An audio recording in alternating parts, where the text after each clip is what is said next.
wanted to make that same connection. I wanted to jolt people with that same recognition that I felt in those poems. The idea for the Life Force series has been brewing for over 35 years for me. Because after I left school, I went to a college where I was studying English literature and focused on Ted Hughes for my dissertation. But I also took a minor in art, and we had to paint or draw for a final exhibition, and I chose Ted Hughes for my final exhibition, and I painted and drew inspired by his poetry. And ever since then, that idea has been in the background. And so the way the project worked was I went out sketching, I went out walking, I went out visiting the places that Ted Hughes writes about. I reread the poems, I read his letters. I immersed myself back into the man and his work and the landscape that we both love and have both reacted to.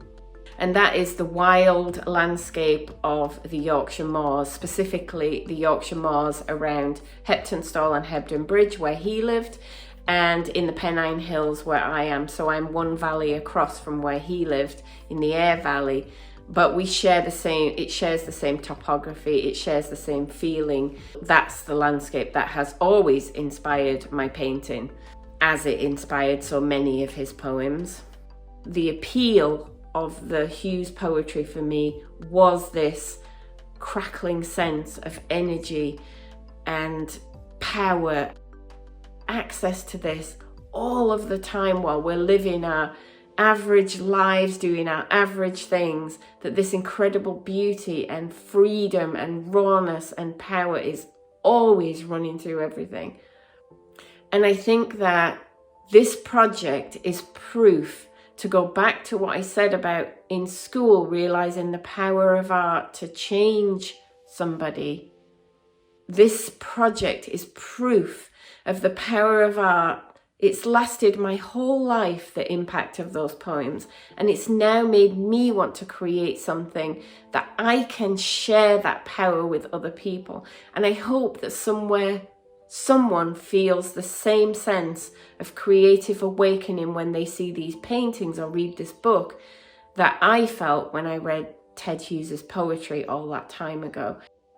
I owe such a huge debt to Ted Hughes, and it's an enormous regret that obviously I cannot express that to him, but I would not be an artist today if it were not for those moments in that classroom when that poetry lit me on fire, and instead of going off to secretarial school, which was my plan, I went off to college and continued my studies and had a different life path because of the power of art. I think it was important that these be abstract paintings because I wanted to capture so much more than what the landscape looks like, in the same way that Hughes does in his poetry. So he will turn a phrase, make a description. For example, he describes the old church at Heptonstall, which is now a ruin, as the skeleton of a giant bird that landed on the village. My words, not his, but that's the idea that he communicates. He tells a whole world in a few lines of poetry. And a representational painting, I have never been able to make a representational painting of the landscape that does that. I'm sure there are people who can, I can't. For me, I need to go much more abstracted so that I can express the movement of the wind, the sounds that I'm hearing while I'm out there, the feelings that I'm having. So some of these paintings are much more abstract than others, and they're much more about the internal landscape, and some are more rooted in a horizon line and a sky, but they are all about this connection that we have with the life force that runs through nature.